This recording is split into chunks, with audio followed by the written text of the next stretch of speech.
할렐루야.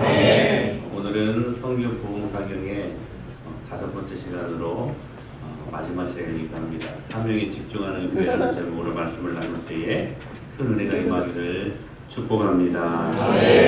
지난 한 달 동안 우리 선교사님들 통하여 주님께서 주신 말씀을 우리가 믿음으로 받고 오늘 이 말씀을 통하여 정리하는 시간들을 좀 갖도록 했으면 좋겠습니다.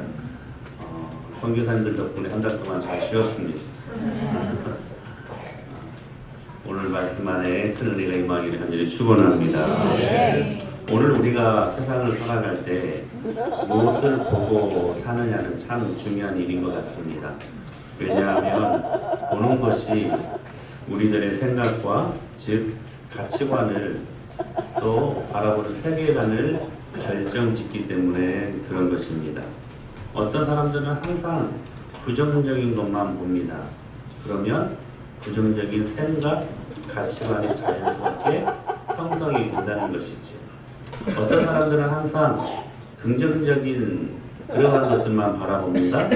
그 사람들은 항상 긍정적인 생각, 긍정적인 가치관을 하게 되어 있다는 것입니다. 무엇을 보고 사느냐가 참 중요한 일인 것이죠. 그래서 마태복음 6장에서 이렇게 말씀하십니다. 시작. 너희를 위하여 우물을 땅에 쌓아두지 말라. 거기는 종과 등록이 하며 그들이 물동을 뚫고 도둑이 나느니라. 오직 너희를 위하여 우물을 하늘에 쌓아두라. 거기는 종이나 동물이 하지 못하며 그들이 물동을 뚫지도 못하고 도둑질도 못하느니라. 계속요. 내 물에 있는 곳에는 내 마음도 있느니라. 너는 물에 물리니 그러므로 내 눈이 성하며 온 몸이 밝을 것이요 눈이 나쁘면 온 몸이 어두울 것이니 그러므로 내게 있는 빛이 어두우면 그 어둠이 얼마나 더하겠느냐. 아주 정확한 코멘트를 예수님께서 마태복음 6장에서 말씀하셨습니다. 너희의 보물을 하늘에 쌓아두라. 거기는 종과 동록이 해하지 못하며 이 하늘에 쌓아두는 것들마다 다 쌓인다는 거예요.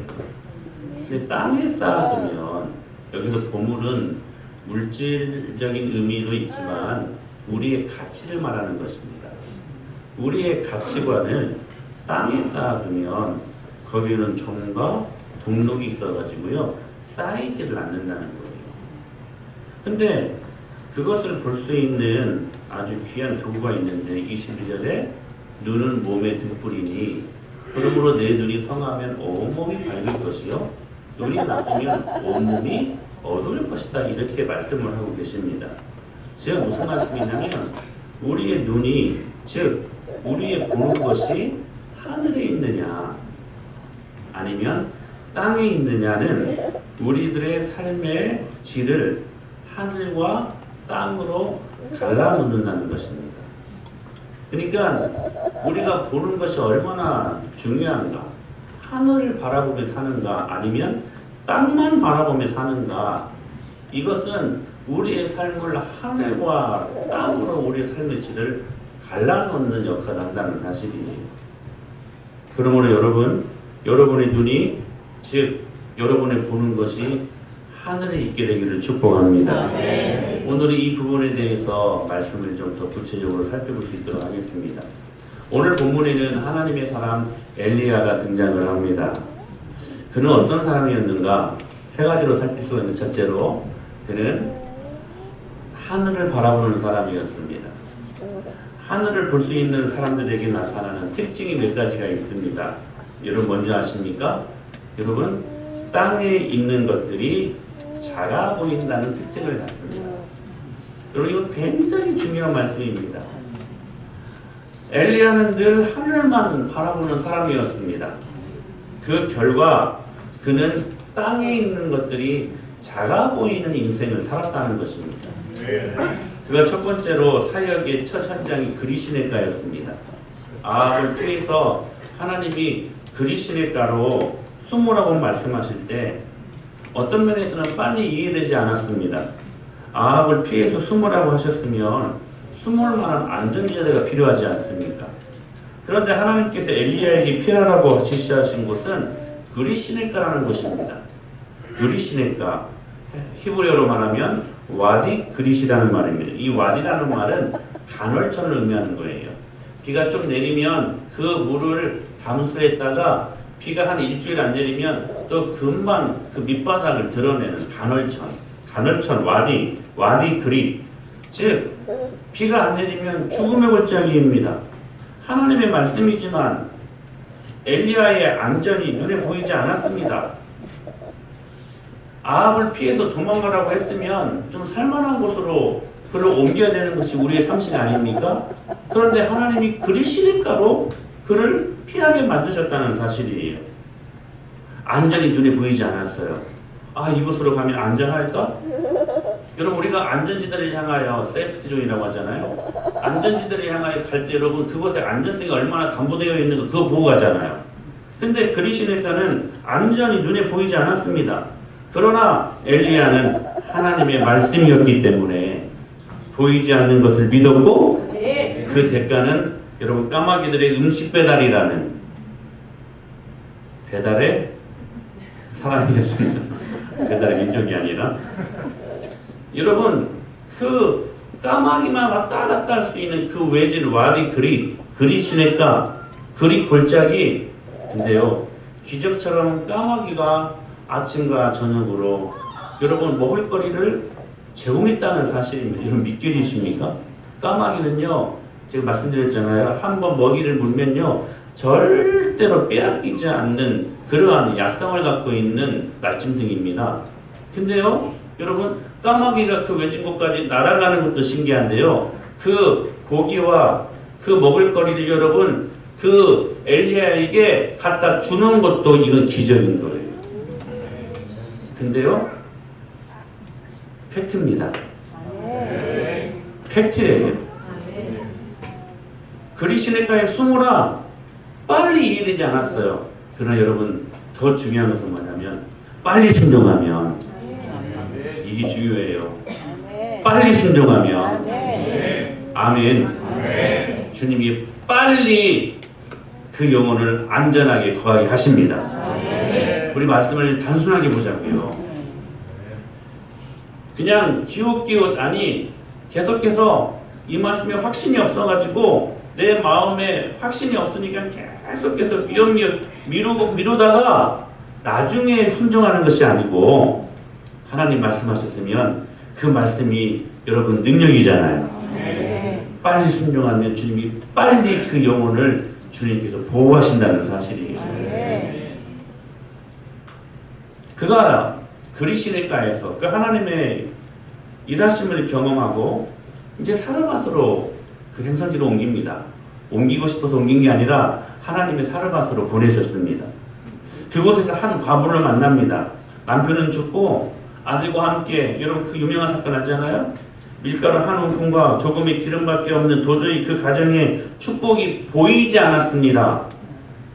근데 엘리야가 그거 갖다 주려고 요구를 합니다. 그러나 하나님 말씀 여기에 할렐루야. 그 약속을 믿었고 그 대가는 통에 가루가 떨어지지 아니하고 병에 기름이 없어지지 아니하니라. 여러분 절대로 축복이 보이지 않았어요. 근데 순종하니까 그 축복이 현실적으로 그 눈앞에 보이기 시작했다는 사실이 죽은 아들까지도 살리는 기적이 일어나지 않습니까? 누가 참 하나님인가? 바알과 아세라 선지자 850대 엘리야 한 명 850대 1 갈멜산 결투가 일어납니다. 절대적인 수적인 열쇠 속에서 엘리야는 자신의 모습을 담보로 보이지 않는 믿음의 사역을 하게 됩니다. 그러나 그 대가는 하늘에서 불이 내려와 할렐루야.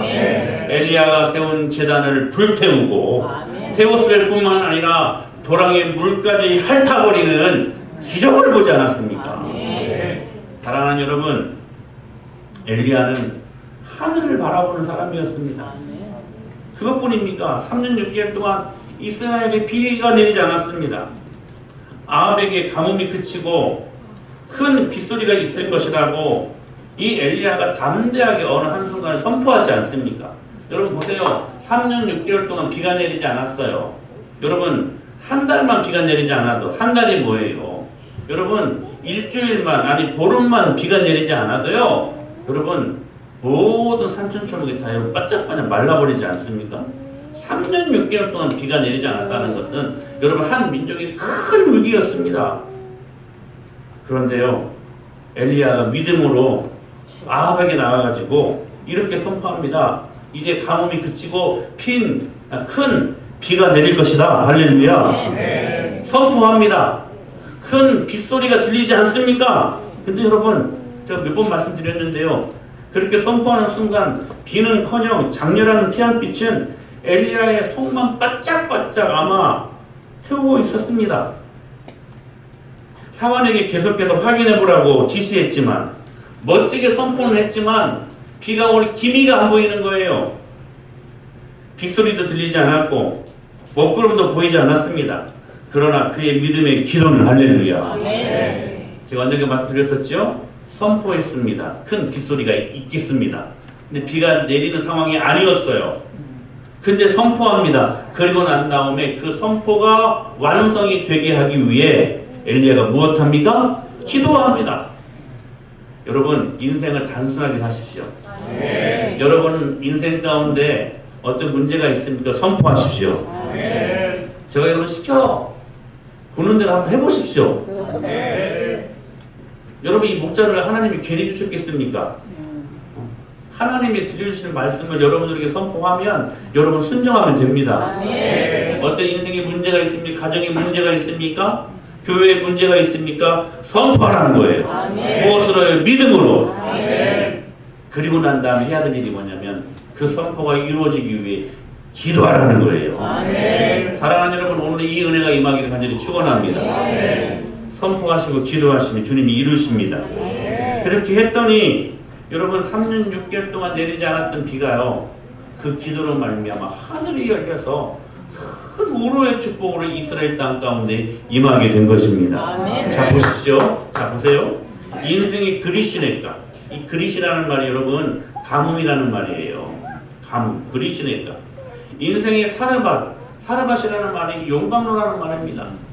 용광로 뜨거운 불덩어리 같은 그런 시험거리. 여러분 갈매산 인생의 850명이 되는 적들과 싸워야 되는 나 한 사람. 여러분 말하자면 큰 인생의 큰 장애물들 아닙니까?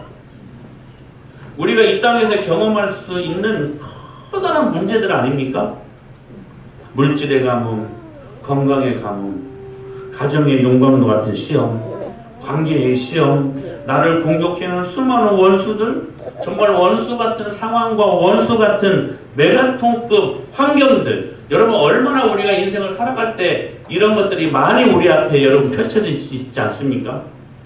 그런데 이 땅에 이 커다란 모든 문제들이 오늘 본문에 등장하는 엘리야에게 있어서는 그 엘리야를 지배할 수 없었다는 사실입니다.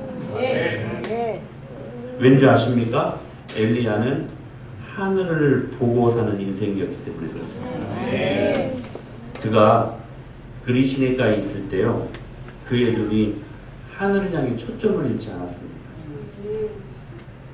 그가 사르밧으로 갔었을 때 용광로 속으로 들어갔을 때에도 여러분 그의 눈은 항상 하늘을 향해 고정되어 있었어요. 그가요 바알 선지자들과 아세라 선지자 850대 1로 갈멜산에서 싸울 때에도 여러분 그의 눈은 항상 하나님 앞에 열려 있었어요. 아합에게 큰 비의 소식을 선포하며 위풍당당하게 나아갈 때에도 그의 눈은 항상 하늘을 향해 집중해 있었다는 사실입니다. 오로지 하늘만을 바라보고 하나님만을 향해 집중했을 때는 그 어떤 산과 같은 커다란 문제도 큰 위협과 기근과 칼이라 할지라도 엘리야는 두렵지 않았습니다. 왜냐하면 그는 하늘을 보고 사는 인생이었기 때문입니다. 여러분 하늘을 보고 사는 인생들은 땅에 있는 것들이 작아 보입니다.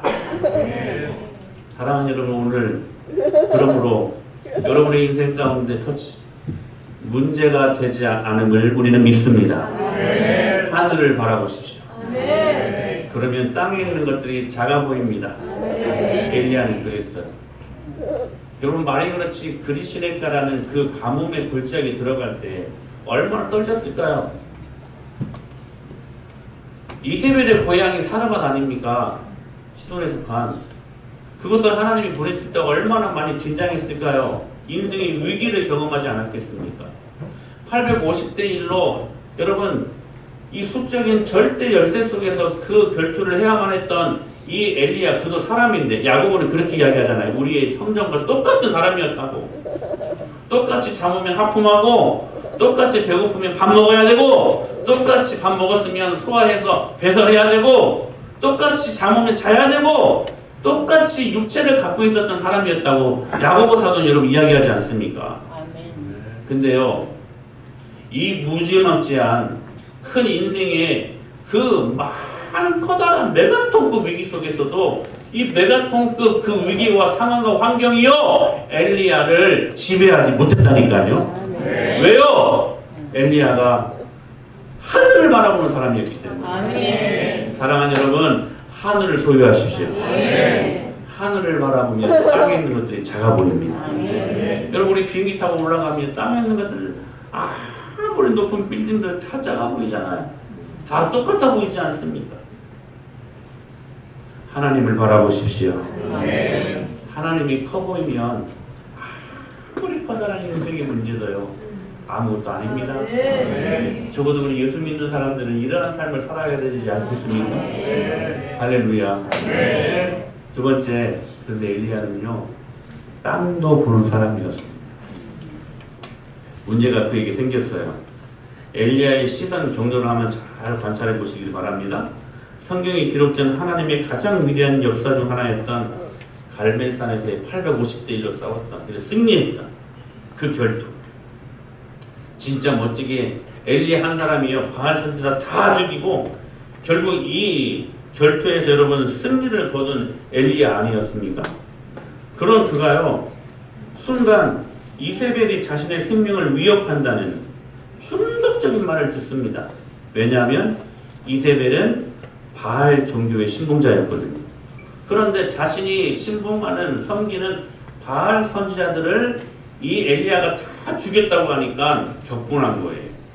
그래서 이렇게 말한 거예요. 내가 내일 이맘때, 지금 이세벨이 하는 말이에요.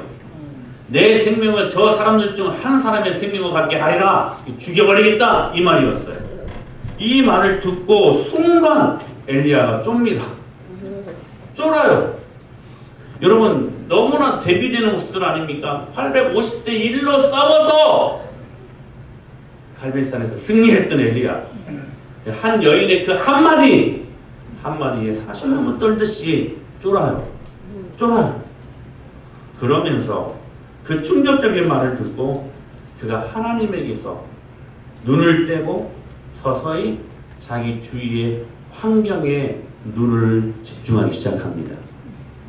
그리고 광야로 도망가죠. 3절에 이렇게 기록되어 있습니다. 시작.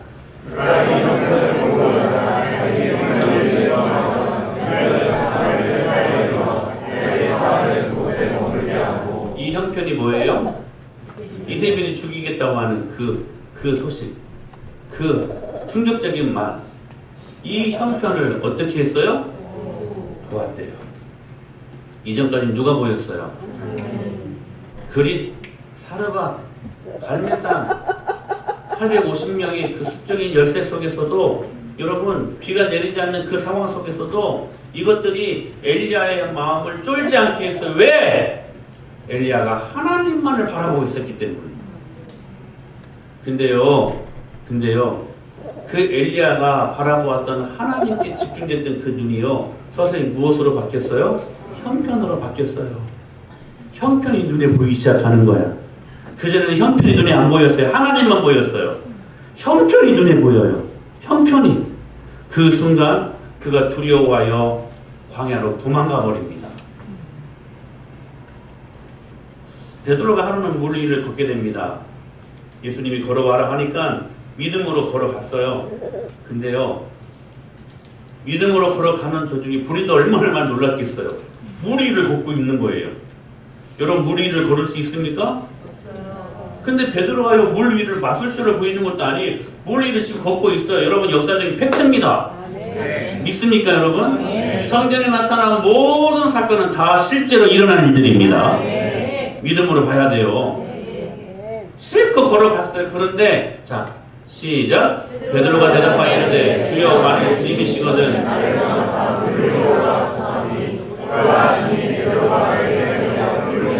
네 됐어요. 베드로가 배에서 내려 물 위로 걸어서 예수님께로 지금 가고 물 위를 걸었다는 거예요. 그런데 그가 예수님만 보고 예수님만 집중할 때에는 물 위를 걸었어요. 근데 여러분 물 위를 걷다 보면 물이 막 출렁이기도 하고 파도 때문에 막 넘실거리기도 하고 그 순간 여러분 우리의 시선이 그 형편으로 돌아가지 않겠습니까? 베드로도 그랬어요. 베드로는 출렁이는 바람, 파도 그걸 본 거예요. 바람을 보고 자 보세요. 하나님만 볼 때에는 걸었어요. 근데 바람을 볼 때 이 형편을 볼 때에는 무서워서 빠져가는지라 소리질러 이르되 주여 나를 구원하소서. 전까지는 멋지게 걸었어요. 위풍당당하게 걸었어요. 그런데 순간 그 바람을 보고 형편을 바라보더니 그가 빠져들자 그 비에 맞은 쥐새끼 모양 나를 구원해라 사람들이라라 그렇게 빌었던 베드로의 모습으로 바뀌지 않았습니까? 사랑하는 여러분, 우리의 시선이 하나님께 집중되어 있으면 절대로 상황과 환경이 두렵지 않습니다. 그러나 형편과 상황이 우리 눈에 들어오는 순간 그때부터 뭐가 커 보여요? 세상이 커 보이는 것입니다. 세상이 커 보이니까 여러분 그때 어떤 현상들이 일어난 줄 아십니까? 엘리야의 경우 똑같은 우리들의 경우입니다. 첫째, 두려움이 생깁니다. 여러분 하나님이 커 보일 때는 엘리야가요 그 어떤 그리스도 사르밧도 갈멜산 여러분 비가 내리지 않았던 그런 상황 속에서도 두려워하지 않았어요. 근데 형편을 바라보는 순간 두려움에 떨게 돼요. 그가 이 형편을 보고 일어나 자기의 생명을 위하여 도망갔다. 왜 도망갔습니까? 두려워서 도망간 거예요. 두 번째 여러분 땅이 커 보이는 순간 어떤 현상들이 일어나느냐? 분노가 일어납니다. 그가 이 형편을 지금 내 생명을 거두시옵소서 나는 내 조상들보다 낫지 못하니이다. 분노예요. 분노예요. 세 번째 어떤 일들이 일어나느냐? 열등감이 일어납니다. 나는 내 조상들보다 낫지 못하나이다. 네 번째 불평이 일어납니다. 같이 읽어보고 시작.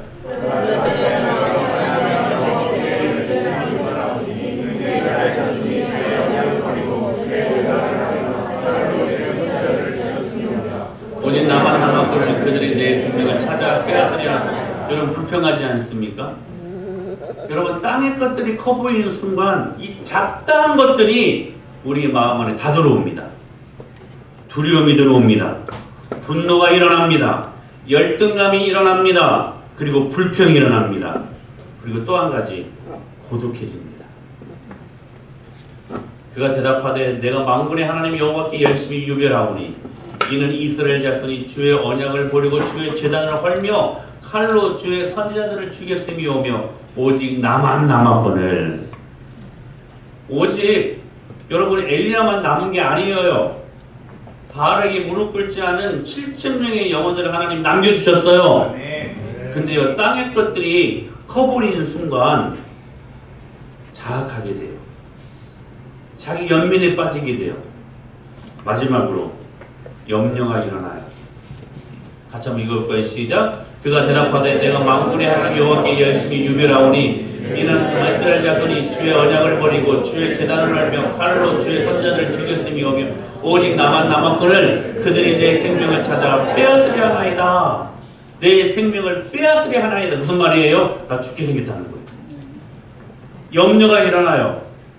여러분 하나님에게서 세상이 땅에 있는 것들이 커 보이는 순간 이 부정적인 것들이 패키지처럼 우리 안에 들어옵니다.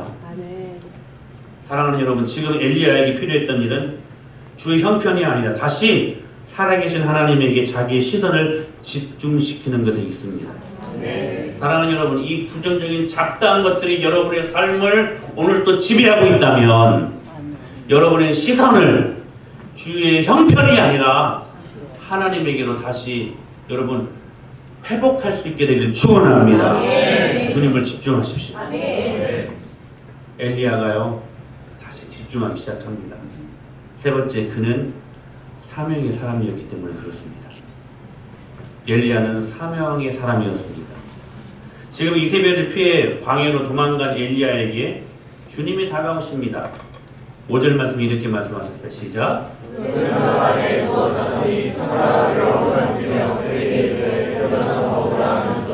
천사가 그를 어루만지며 그에게 이르되 일어나서 먹으라 하는지라.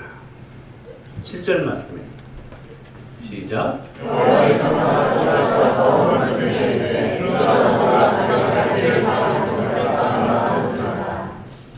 여러분, 지금 엘리야가 이세벨을 피해가지고 광야로 도망을 갔었을 때에 로뎀나무를 봅니다. 그 로뎀나무는요, 한번 보실래요?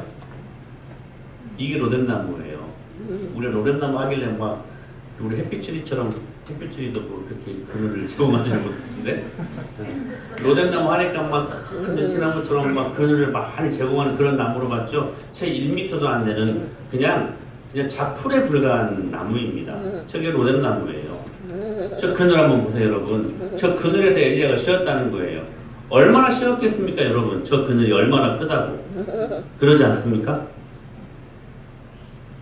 풍성한 그늘도 없는 초라한 볼품 없는 나무, 그런 보잘것없는 로뎀나무 그늘 아래서 하나님이 엘리야를 천사를 통하여 만나기 시작합니다. 마치 예수님께서 보름나고 전염성이 매우 강한 냄새나는 나병 환자를 만지시고 치료하신 것처럼 엘리야를 사랑으로 지금 힐링 터치하고 있었다는 사실이에요. 사랑하는 여러분, 오늘 이 엘리야에게 로뎀나무 그늘이라는 은혜의 통로가 있었다면 오늘 우리에게는 십자가가 우리 안에 그늘이 되어 우리 안에 치료하는 능력으로 나타나게 됨을 믿습니다. 이 십자가로 찾아오시는 예수님의 손길이 오늘 여러분의 마음의 상처와 아픔을 어루만지시고 여러분의 사명을 회복하시는 자리가 될 수 있게 되기를 예수님의 이름으로 간절히 축복합니다. 주님께로부터 치료를 경험한 엘리야가 사명을 찾아 일어섭니다. 8절에 이렇게 말씀하시죠. 시작. 힘을 의지하여 40주 40년을 하나님의 산 호렙에 하나님의 산 호렙, 하나님이 이 엘리야를 부르신 이 호렙, 그게 이 엘리야의 사명의 자리였다는 사실이, 그 사명의 자리에 40주 40년을 걷고 또 걸어서 사명의 자리에 이르게 되었다는 것입니다. 여러분, 여기 부엘사바에서 호렙산까지는 대략 350km 되는, 여기서 한 부산까지 되는 그 정도 거리일까요? 그 거리를 꾸준히 걸어서 드디어 도착하게 되었다. 근데 여기 중요한 단어가 있습니다. 40이라는 단어입니다. 모세에게 40년은 사명을 이루기 위해 훈련받는 시간이었고, 예수님에게 있어서 40일은 공생의 사역을 이루기 위해 준비하는 시간이었고, 오늘 이 엘리야에게 40일은 사명을 회복하는 시간이었습니다. 오늘 여러분들의 사명을 회복해야 될 그 사명의 회복의 40일은 무엇입니까? 엘리야가 신앙의 야성을 회복한 것입니다. 그 식어진 가슴에 다시 불이 붙은 것입니다. 그리고 그가 있어야 할 자리가 호렙산 곧 사명의 자리였음을 깨닫고 350km가 되는 먼 거리였지만 그 거리를 사명을 위해 그 길을 걷고 또 걸어 사명을 회복했다는 사실입니다. 사랑하는 여러분, 사명은 땅에 있는 우리에게 직면한 모든 상황과 환경이라는 문제를 이기게 하는 능력입니다. 그러므로 우리가 고난의 때, 고통의 때, 광야를 걸어갈 때, 쉬고 싶을 때, 여러분 신앙생활 하면서 쉬고 싶지 않습니까? 시우가 형 한 번인가 제 엄마한테 엄마 교회는 시우가 참 시우는 말 못하지. 시우가 그랬대요. 엄마 우리 교회는 왜 방학이 없어? 그런 말 하고 싶은 적 있죠. 그리고 교회가 방학이 있으면 어떻게 큰일 나지. 근데 저기 영국은 방학이 있다고 합니다. 그래서요 거기는 한 달에 한 번 예배드린대요. 영국이 그래. 영국이 선교 대상국가야. 그 나라는. 왜요? 방학하고 싶어요? 주일날 방학할까? 쉬고 싶을 때가 있고 포기하고 싶을 때 있지 않습니까? 근데 여러분 기억하십시오. 그때 붙들어야 되는 것은 환경이 아니라 사명이라는 거예요. 그게 하늘을 바라보는 사람들이 나타나는 특징입니다. 여러분 보십시오. 사명을 붙들면요 신기해요. 모든 환경과 상황이요 해결돼요. 그러므로 여러분이 있어야 될 그 자리는 부엘사의 자리가 아니라 호렙산이 되어야만 합니다. 즉 사명의 자리 말입니다. 우리가 혹 바둑이나 장기를 들 때 여러분 가장 잘 두는 사람이 누군지 아시죠? 손수 두는 사람입니다. 왜요? 밖에서 보면 잘 보이기 때문에 그래요. 여러분 숨은 그림을 찾을 때요 자세히 들여다가 보면 잘 안 보입니다. 근데요 멀리 보다가 갑자기 휙 보면 보입니다. 그게 그렇게 되어 있는 거예요. 여러분 문제를 만났을 때 그 문제가 여러분의 인생의 문제가 점점 더 심각해지는 이유가 뭐냐면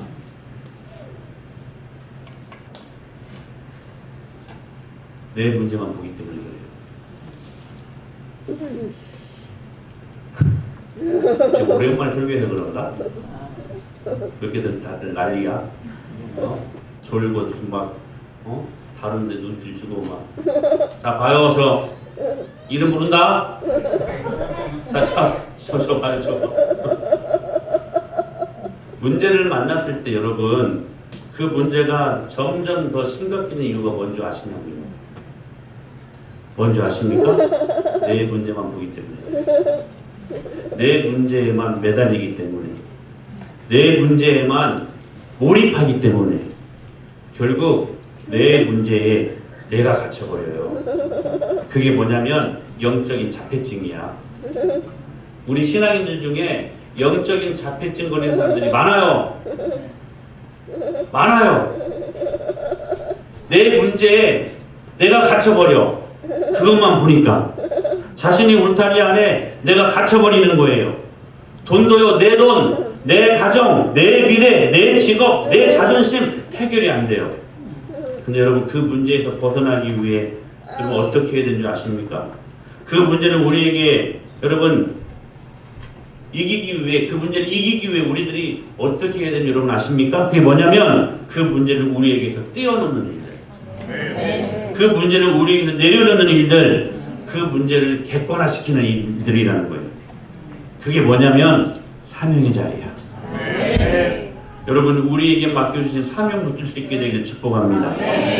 여러분 이 목사가요 목사 가정 일만 그 문제만 바라본다면 목회 못합니다. 근데 신기해요. 여러분 이것이 목회자에게만 경험되는 일일까? 절대로 그렇지 않습니다. 목사가요 아내 문제가 있나? 자식 문제, 물질의 문제, 먹고 사는 문제에 집중하게 되면요 목회 못해요. 근데 신기해요. 목회에 전념하면 주님이 그 문제를 풀어주셔요. 여러분 이게 능력 아닙니까? 이게 능력 아닙니까? 주님께 집중하면요 사명 집중하면 주님이 그 갇혀 있었던 여러분의 문제를 해결해 주신다는 거예요. 근데 우리는 안 그러죠. 계속 내 문제 내가 풀어야 되고 그 문제 안에 내가 갇혀버렸기 때문에 도무지 문제를 풀 수가 없는 거예요. 사랑하는 여러분, 사명의 자리에 나아가 보시기를 축복합니다. 이상이요. 신기하게 풀려요. 신기하게 풀려요. 우리는 지난 한 달 동안 선교 부흥사경회를 통하여서 성령님께서 우리 교회에 하시는 말씀들을 잘 듣지 않았습니까? 그럼 주제가 뭐였습니까? 선교사적인 삶의 공감과 동행. 여러분, 한 달 동안 주님이 우리에게 동기부여 하셨잖아요. 첫 번째 시간 이병구 선교사님을 통하여서 그 아람에 끌려간 그 작은 소녀죠? 소녀. 근데 그 소녀가요, 하나님을 알았잖아요. 자신의 땅에 엘리사가 살고 있었다는 것을 알고 있었잖아요. 복음에 대한 확신을 갖고 있었잖아요. 몸종 아니었습니까? 그것도 이스라엘에서 그냥 전쟁하다가 잡아온, 별 볼 일 없는, 근데 그 소녀가 그 안에 무엇을 담고 있었습니까? 복음이라는 메시지를 담고 있지 않았습니까? 그 메시지 담고 있으니까 그 메시지로 말미암아 여러분, 그 군대 장관이었던 나아만을 좌지우지할 수 있는 그러한 축복의 사람들 아니었습니까? 사랑하는 여러분, 오늘 이 메시지가 우리 교회 안에 있으니 그 복음의 메시지를 붙드는 저와 여러분이 될 수 있기를 축복합니다. 두 번째 시간, 하나님께서 일맥상통한 동일한 말씀을 주셨어요. 김지호 선교사님을 통하여서 율법과 복음이라는 상관관계. 여러분, 우리 안에 율법이 있을 때 복음에 합당한 열매를 맺고 살아가는 삶이 되지 않습니까? 오늘 여러분들에게 율법이라는 메시지를 계속해서 담아주시기를 주님이 요구하신다는 사실이에요. 세 번째, 이용란 선교사님을 통하여서 여러분, 그 메시지 때문에 예수 그리스도가 우리를 위하여 죽으신 지 3일 만에 다시 부활하셔서 오늘 우리에게 영원한 구원의 축복을 주셨다는 그 메시지 하나 때문에 여러분, 미국에서도 장래충만 미래가 여러분 남부럽지 않은 미래가 보장된 그들의 삶을 이름도 모르는 조선 땅으로 향하게 하시는 하나님 일하심을 보지 않았습니까? 무엇 때문입니까? 메시지 때문에. 마지막 시간 샤바지 학장님을 통하여서 주님 뭐라고 말씀하셨습니까? 거룩해야 된다. 거룩을 담고 복음 메시지를 갖고 있어야 된다. 그래야 주님, 제가 여기 있사오니 나를 보내시옵소서. 이 고백을 할 수 있게 되는 것이다. 일맥상통하게 같은 말씀을 주셨어요. 여러분, 짜지 않았습니다. 이렇게 말씀 증거해 주셔서 그렇게 제가 요구하지 않았습니다. 저는 철칙을 그로 둔다는 걸 여러분 아시잖아요. 외부의 강사가 절대로 이런 말씀 전해주십시오. 절대로 안 합니다. 하나님께 맹세합니다. 왜냐하면 주님이 우리 공동체에 하시고자 하시는 말씀을 강사분들을 통하여 하시게 하기 위해. 저는 그래서 그 말씀을 아멘으로 받습니다. 성령님께서 우리 교회 저 목사님들을 통하여서 주시는 말씀, 성령님이 하시는 말씀이구나. 그 말씀 제가 믿습니다. 여러분, 우리 그렇게 지금까지 받았지 않았습니까? 그러면서 하시는 말씀이 반응에 관한 말씀 아닙니까? 메시지를 담고 있었던 그 소녀, 사명이라는 반응. 할렐루야. 이 복음을 군대 장관 나아만에게 증거해야 된다고 하는 그 사명. 할렐루야. 율법을 갖고 있지만 그 율법의 놀라운 능력을 우리가 반응하며 살 때, 사명으로 살 때에 그게 복음에 합당한 열매가 일어나는 것이다. 할렐루야. 주님, 제가 여기 있습니다. 나를 보내시고 나를 써주시옵소서. 반응하는 우리들의 모습들, 여러분 다 무슨 자리입니까? 사명의 자리입니다. 사랑하는 여러분, 오늘 주님께서 우리를 사명의 자리로 초청하신다는 것을 깨닫고, 여러분, 그 사명의 자리가 어려운 자리가 아닙니다. 여러분이 처한 모든 삶의 터전이 다 사명의 자리입니다. 그 사명의 자리에서 그리스도를 선포하시기를 예수님의 이름으로 축원합니다. 사명의 자리. 근데요, 신기해요. 그 사명 붙으면 이상해요. 내 문제가 풀려요. 주님이 이렇게 말씀하셨기 때문에 너희는 먼저 그의 나라와 그의 의를 구하라. 그리하면 이 모든 것이 무엇입니까? 먹을 것, 여러분이 그렇게 염려하는 입을 것, 마실 것. 그동안 제가 우리의 가정과 그동안 제가 우리의 사업과 이런 모든 것들, 염려했던 것들 주님이요 더불어 주신대요. 아멘. 할렐루야. 아멘. 주님의 약속 있는 말씀 아닙니까? 아멘. 하나님께서 우리 은혜마을교회를 사랑하셔서 그 사명으로 우리를 초대하시는 것 같습니다. 아멘. 제가 그랬거든요. 한 달 동안 우리가 선교적인 삶에 공감이 이루어졌다면 이제 동행하기로 우리가 동참하기로 아멘. 결단이 일어나지 않겠는가. 아멘. 그러던 중에 우리가 연초에 그 뭐죠? 재직 수련을 하면서 이광호 목사님이 그 사역을 소개를 해주셨잖아요. 사역이 미루어지다가 이쯤 해가지고 러시아 사역을 보여주셨어요.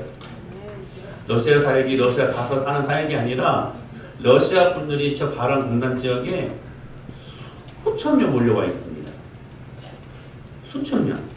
근데 그 러시아 분들이 정말 막 머리 요랗고 이런 러시아 분들이 아니라 고려인들 러시아 분들이 고려인.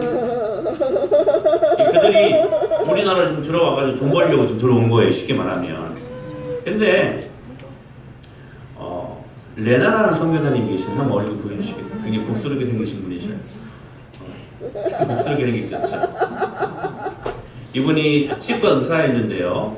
우즈베키스탄에서 살다가 모스크바로 러시아로 이제 그 치육과를 공부하려고 들어오셔가지고 더 공부를 열심히 하려고 서울대학교 치육과로 오셨다가 거기에서 예수님을 만났어요. 거기에서. 그리고 거기에서 그가 헌신하기로 하나님의 사람으로 복음을 선포하는 사람으로 헌신하고자 거기서 결단을 합니다. 그리고 바란 지역으로 내려오신 거예요. 바란 지역으로 내려오니까 자기가 같은 러시아 국적을 갖고 있는 고려인들을 많이 만나게 된 거예요. 지금 그분들에게 작은 상가에 저희 교회 같은 이 공간을 빌려가지고 뭐 200명, 300명 한글을 가르치고 있습니다. 근데 스태프들이 없어요. 오로지 싱글이거든요. 이 선교사님 혼자 힘으로 다 가르치고 있어요. 그리고 더 큰 비전이 있는데 이분이 뭐냐면 러시아 정규과정을 그 공단에 들어와서 일하는 엄마 아빠 그 아들들 딸들이 있을 거 아니에요. 자녀들이 있을 거 아니에요. 그 자녀들을 다 그 학교에 들여와가지고 그 학교의 정규과정을 지금 가르치려고 하는 비전이 있어요. 왜냐하면 그 학교가 없으면 그 지역에 무슬림 학교들이 그렇게 많대요. 이 아이들을 다 빼앗겨버리는 거예요. 좀 그쪽으로. 그래서 이분이 그 공간을 빌려가지고 학교를 하기를 위해 지금 기도하며 준비 중에 있습니다. 계속 사진을 보여주시겠어요? 계속 보여주세요. 이 공간입니다. 이 공간을 지금 막 이제 지금 나누고 있고 학교를 지금 만들려고. 근데 스태프들이 필요해요. 과목들을 가르쳐야 되는데 선생님들이 지금 필요해요. 근데 그 도움을 우리 교회에 요청하고 있는 것입니다. 아멘. 여기에서 이 공단에서 일하는 지체들을 우리가 잘 복음으로 양육하면요, 이 사람들을 복음으로 훌륭하게 양육해가지고요, 결국 다 들어가야 될 사람들이거든요.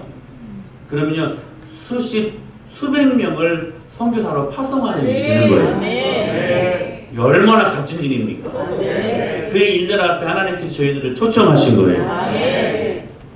저는 너무 감사했어요. 여러분, 수백 명, 수천 명 넘는 교회도 이런 일을 할 수 있잖아요. 근데 하나님이 왜 우리 교회, 이 작은 교회 이 일들을 하게 하실까요? 사랑하는 여러분, 주님이 우리 교회를 기뻐하시니까 이 일을 맡겨주신 것입니다. 우리 기쁨으로 감당했으면 좋겠습니다. 우리가 1년에 한 번 아울리치를 가지만 이 사역은 상시 사역이 가능합니다. 그래서 러시아인들을 잘 훈련해서 요즘 저희 합동교단의 GMX라는 선교본부에서도 이제는 전략적으로 하도 외국 사람들이 우리나라 근로공단으로 많이 들어오니까 이제는 그분들 선교하는 그러한 그 선교의 방법으로 지금 전략을 바꾸기도 합니다. 굳이 나갈 필요 없다. 그 사람들 잘 전도해가지고 잘 훈련시켜가지고 고국으로 보내면 현지 일꾼들이 된다. 아멘. 근데 여러분, 우리 은혜마을교회가 이 일들을 감당하게 되었습니다. 아멘. 참 감사한 일이죠. 지난주에 샤바 작자님 오셨습니다. 저는 정말로 감사했습니다. 300만 원 그 헌금된 3천만 원, 300만 원 갖고 여러분 선교회 부흥을 일으킬 수 있었으니 아멘. 시드문이라고 하잖아요. 여러분이 헌금한도 헌금은 여러분 안에, 여러분 가정 안에 주님께서 100배의 능력으로 갚아주실 것을 믿습니다. 왜요? 제가 드리는 말씀 아니에요. 성경에서 그렇게 말씀하셨기 때문에. 여러분의 물질을 가치 있는 일들 앞에 여러분 쓰임받을 수 있도록 마음을 여실 수 있게 되길 축복합니다. 그래서 그 말씀 듣자마자 제 마음 안에 주님이 주시는 마음이 있어요.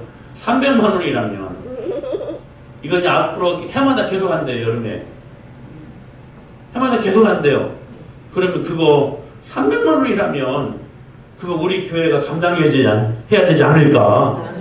하나님께서 강한 마음을 주셨어요. 우리 감당하십시다.